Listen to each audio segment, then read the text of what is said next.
안녕하세요. 유용한 금융 지식을 전하는 황근 언니입니다. 오늘부터는 부동산 담보대출에 대한 설명을 드려볼까 합니다.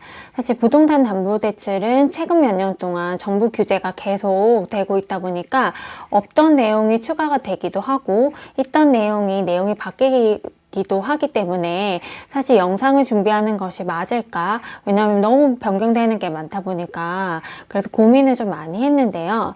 그래도 변하지 않는 기본적인 메커니즘은 있거든요. 그래서 이것을 영상에 담아볼까 합니다.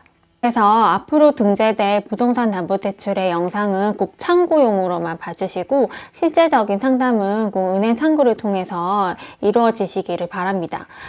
그러니까 우리가 살면서 한 번쯤은 부동산을 사기 위해서 부동산 담보대출 상담이 할 거라고 생각을 해요. 지금부터 말씀드리는 내용을 상식적으로 알아두시면 분명히 도움이 되리라 생각합니다. 아무리 규제 내용이 변경이 된다고 해도 바뀌지 않는 기본적인 대출 가능한 금액이 결정되는 메커니즘에 대해서 오늘은 설명드리려고 합니다. 지금부터 시작하겠습니다. 오늘 이야기할 내용의 목차는 이렇습니다. 첫 번째, 담보대출 대출 가능한 금액 메커니즘을 알아야 되는 이유. 그 다음에 두 번째는 담보대출 대출 가능한 금액의 산식이 어떻게 결정되는지. 그리고 세 번째는 이 산식에서 나오는 용어들이 있는데 이 용어에서 아셔야 될 한 4가지 용어가 있어요. 그 4가지 용어에 대해서 설명을 드릴 건데 그 4가지 용어는 첫 번째는 담보조사 가격, 두 번째는 담보회수율 혹은 LTV 비율, 세 번째는 우선 변제 보증금, 네 번째는 선순위 채권입니다. 아까도 말씀드렸는데 그럼 은행을 바로 가서 상담을 하면 되지 왜 이런 영상을 보라고 말하냐 이렇게 물으시겠죠.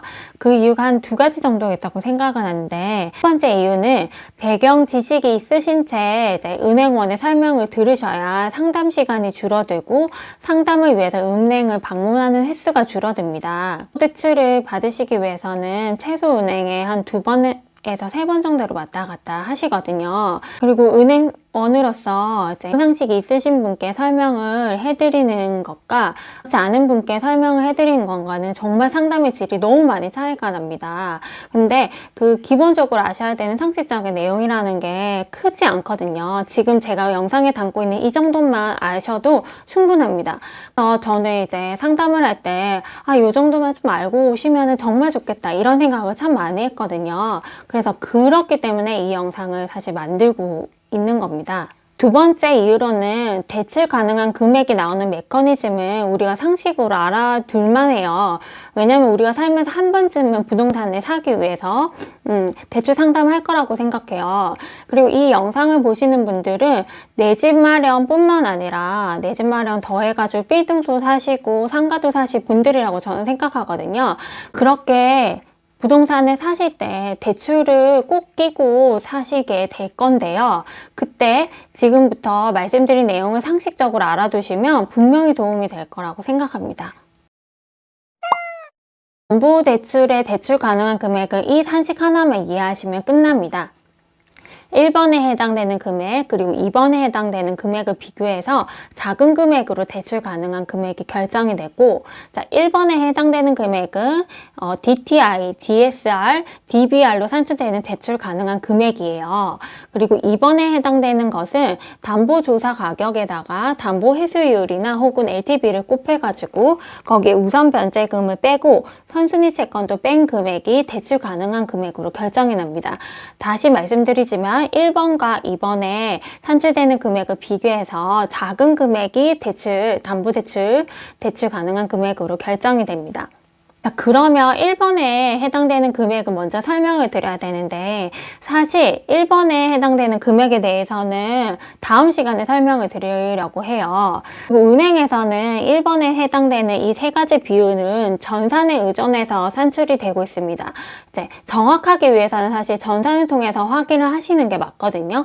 사실 은행원들조차도 이 1번에 해당되는 금액을 정확하게 아주 1원까지 정확하게 계산할 수 있는 은행원은 사실 사실 없다고 저는 생각을 해요. 은행원들도 사실 이 세 가지 금액을 계산하는데 전산을 의존하고 있어요. 물론 계산되는 메커니즘을 이해는 하고 있겠죠.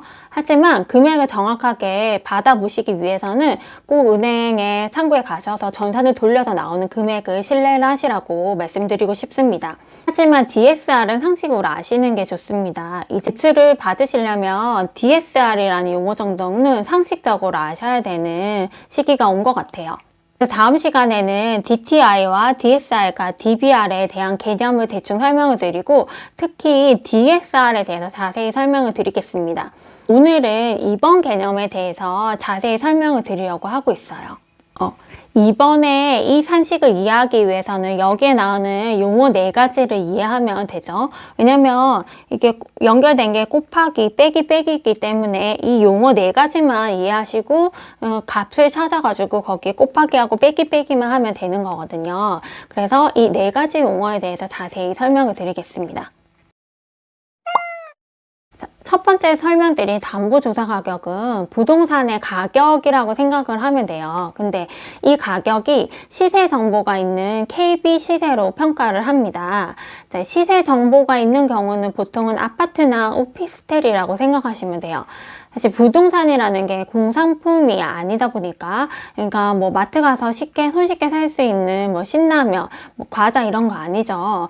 그래서 부동산의 위치, 뭐 입지라고 부르죠. 그런 것들과 건물 자재값 이런 것들 다 포함돼 가지고 이것들이 가격이 결정되는 것이 제각각이기 때문에 부동산 가격을 정하는 것이 사실 어렵습니다. 그런데 아파트나 오피스텔 같은 경우에는 사실 좀 쉽죠. 왜냐면 비슷한 위치, 똑같은 위치에 똑같은 자재로 만들어져서 뭐 1동, 2동 이렇게 돼가지고 쭉 호수로 1층부터 쭉 있죠. 이러니까 공산품처럼 뭐 일괄적으로 평가할 수 있는 요소가 분명히 있습니다. 그리고 또 거래량이 많기 때문에 가격이라는 개념이 형성될 수가 있는데 이것을 조사한 것이 KB 시세입니다. KB국민은행은 예전에 주택은행과 국민은행이 합병된 은행인데 이 합병된 그 주택은행이 예전부터 이 시세 데이터를 수집하고 관리하는 일을 했다고 합니다. 그런 데이터가 누적된 것들이 많겠죠. 누적되어 있는 이런 양질의 데이터가 많다 보니까 계속해서 KB 시세를 공신력 있는 시세 정보라고 쓰고 있는 겁니다. 매매가에 비해서 이 KB 시세는 사실 조금 낮은 편입니다. 그것은 감안을 하셔야 됩니다. 여러 매매를 하시려고 해서 아파트 파시는 분이 난 5억에 팔겠다 이렇게 하겠죠. 그런데 막상 이거를 KB 시세 찾아보면은 5억은 채 안 나와요. 뭐 4억에서 5억 사이로 나올 수는 있지만 5억은 채 안 나오거든요. 그러니까 매매가와 KB 시세는 갭이 있다. 그리고 상대적으로 KB 시세는 매매가보다는 항상 낮다는 점을 유념하셔야 될 것 같습니다. 이번에는 시세 정보가 없는 경우가 있죠. 보통 주택이나 일반 상가들이 그런데 이 주택 범위 안에 빌라나 다세대 주택 이런 것들이 들어가게 됩니다. 그래 최근에 이제 빌라나 다세대 주택 이런 것들이 굉장히 매매가 많죠. 그런데 이런 빌라나 다세대 같은 경우에 시세 정보가 없는 경우가 굉장히 많아요. 그 경우에는 은행원들이 감정평가사들에게 감정을 의뢰해서 가격을 받는데 이게 시간이 소요되는데 보통 한 일주일 정도가 소요가 됩니다. 그래서 시세가 있는 경우에는 창구에서 바로 시세 정보를 받아서 상담이 가능하다. 그런데 다세대나 빌라 같은 경우에는 시세 정보가 없는 경우에는 이제 감정가를 받아서 처리를 해야 되기 때문에 시간이 조금 더 소요된다. 이렇게 이해하셔야 됩니다. 그리고 감정을 받아야 되는 거에 대해서 조금 더 설명을 드리고 싶은 게 감정가가 나와가지고 감정가로 이제 평가를 하는 경우에는 감정 비용이라는 게 나와요. 이게 아까도 말씀드렸다시피 감정평가사한테 의뢰를 해서 가격을 받다 보니까 감정평가 범위 내에서 이 감정평가 비용을 은행에 받아가는데요. 이제 기업 대출에서 일반 상가나 집합 상가 같은 것들을 진행할 때는 감정 비용이 꽤 나오는 편이고요. 사실 일반 일반 상가나 집합상가 같은 경우에 시세 정보가 없기 때문에 무조건 감정평가를 의뢰를 해서 진행을 하게 되는데요. 그런데 이게 감정을 진행을 하고 이제 상담이 다 이루어진 다음에 이 지점에서 상담을 한 지점에서 대출을 하지 않게 되면은요, 그렇게 되면은 이 감정 비용은 고객이 부담하셔야 돼요. 다시 말씀드릴게요. 이제 상담은 진행을 하고 대출을 따로 다른 데서 진행하겠다 이렇게 해버리면 이 상담에 관련돼서 들었던 감정평가 비용은 고객이 부담을 하셔야 되는데 이게 생각보다 만만치 않아요. 일반 상가나 집합상가 같은 경우에는 100만 원 미치긴 했지만 보통 뭐 60만 원에서 90만 원 뭐 이 사이에도 나오긴 하거든요. 그래서 기업 대출을 받으실 예정이고 여러 군데 이렇게 다니시면서 상담을 하겠다라고 생각하신다면은 요 감정평가 비용을 내가 부담해야 된다는 사실은 좀 인지를 하실 필요가 있을 것 같습니다. 이번에는 담보 회수율 내지는 LTV 비율에 대해서 설명을 드릴게요. 자, 이번에는 담보 회수율, 즉 여기 담보조사 가격의 꽃페이지는 이 비율, 그러니까 담보 회수율 혹은 LTV 비율이라고 부르는데 이것에 대해서 설명을 드릴게요. 예전에 주택에 대해서 규제가 없을 때는 물건별, 지역별로 이 부동산을 경매에 붙였을 때 회수할 수 있는 금액을 은행에서 계산해가지고 정해뒀어요. 이거를 담보 회수율이라고 은행에서는 불렀는데 이게 이제 규제 전에는 그걸로 사용을 했었는데 지금은 정부가 담보대출 규제를 위해서 아예 LTV 비율을 딱 정해놨어요. LTV 비율은 지역별로 어떻게 되는지 그리고 집을 몇 채 소유해야 됐는지 뭐 이런 것들을 쭉 다 정해놨거든요. 당연히 담보 회수율보다 낮은 비율로, 왜냐면 담보대출을 규제한다고 했죠. 그렇기 때문에 담보 회수율보다도 더 낮은 비율로 정해놨고 이게 주택에만 적용이 됐었는데 이게 2021년 5월부터 토지거래 허가구역 소재 내에 비주거형 부동산에도 적용 LTV를 정해놓고 이거를 규제하기 시작했습니다. 이제 토지거래 허가구역은 대표적인 곳이 서울의 3구, 송파구, 강남구, 서초구죠. 여기서 여기 3구의 오피스텔 상가들을 매매할 때 이제 대출을 받아서 매매를 하신다 하면 LTV가 적용된다는 사실을 아셔야 되고요. 이 LTV는 지역별, 주택을 얼마나 소유했는지 그리고 자금의 목적별로 이렇게 세 가지 정도로 나누어져 있는데 이것에 대한 이해를 조금 하셔야지 담보대출을 온전히 이해하실 수가 있습니다. 그래서 이것에 대한 설명은 따로 떼어가지고 설명을 해드리려고 합니다. 세 번째에 해당되는 우선 변제금은 여기 빼기 하는 금액이라고 생각하시면 되는데 이제 우선 변제금은 담보 조사 가격에서 담보 회수율을 곱한 가격에 먼저 빼주는 거, 우선 변제금을 먼저 빼주게 됩니다. 지금부터 우선 변제금이 무엇인지 설명을 드릴게요. 은행에서는 대출을 해주고 대출을 해준 차주가 대출금을 갚지 못하는 최악의 상황이 발생하면 가장 최후에는 이 부동산을 경매를 붙여가지고 이거를 현금화해가지고 대출금을 회수하고 있습니다. 이제 경매를 진행하게 되면 경매를 진행한 다음에 부동산이 이렇게 현금화되는 건데 이 현금을 가져가는 순위가 이제 있는데 이거를 배당 순위라고 불러요. 그래서 은행은 무조건 1순위가 되려고 엄청 애를 쓰거든요. 대출을 해줄 때 1순위로 배당받을 수 있는지를 여부를 조사를 하고 그 조사가 완벽하게 끝난 다음에 이제 거기에 근저당을 설정을 해가지고 대출을 해주고 있습니다. 무조건 그렇게 해요. 조사를 아주 철저하게 하거든요. 그런데 이 1순위 은행보다 더 우선순위, 그러니까 더 영순위인 사람들이 있어요. 그 영순위인 자들이 세입자고 아니면 뭐 정부의 세금 뭐 이런 것들이 영순위거든요. 1순위 은행원은 다툼을 할 수가 없습니다. 그러니까 영순위인 사람들이 무조건 우선이에요. 그 영순위인 자들이 세입자라고 제가 방금 말씀드렸죠. 그러니까 세입자를 보호해주는 건데 그렇다고 세입자들의 전세금 모두를 최우선으로 하는 건 아니고 이 세입자에게 전세금의 가장 최소만큼만은 먼저 돌려받으실 수 있도록 배려를 해준 거예요. 그게 법으로 정해놓은 것이 있는데 여기 보시면 지역별 소외 보증금이라고 불리는 겁니다. 그런데 이건 등기부 등본에 등기가 되는 것도 아니고 경매를 진행할 때 그 집에 누군가가 들어가서 살고 있는 것만 확인이 되면 그러니까 그 사람이 점유하는 사실만 확인되고 그 사람이 나가지 않으면 그 사람은 세입자라고 보고 소액 보증금을 받을 수 있는 거예요.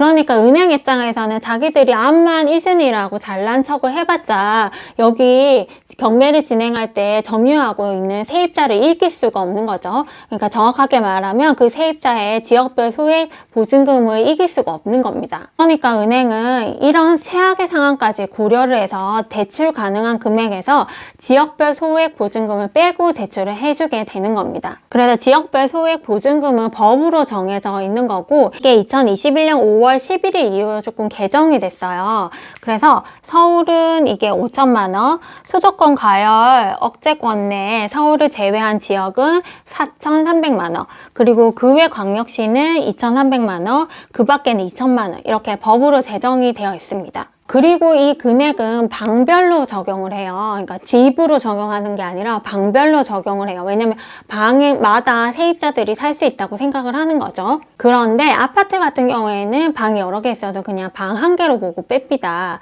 사실 그렇잖아요. 상식적으로 아파트 안에 방이 여러 개 있어도 그 방방마다 사람이 사는 거는 상식적으로 요즘 그렇지가 않잖아요. 그러니까 아파트는 예외적으로 방 한 개로 보고 빼는 겁니다. 하지만 주거용 건물은 방이 3개면은 이걸 1개로 보고 뺀다. 아니 방이 4개면은 이걸 2개로 보고 뺀다. 뭐 기숙사로 쓴다면은 방수의 2분의 1을 뺀다. 이렇게 정해진 내유가 있어요. 그래서 정해진 내규대로 방수 곱하기 지역별 소액 임차금을 곱한 금액을 빼줍니다. 보통 아파트는 방 1개로 보고 빼주니까 이게 소액 임차 보증금이 별로 큰 영향을 안 미치는 것 같지만은 다가구 주택이나 아니면 고시원, 뭐 기숙사 이런 데는 방이 진짜 많죠.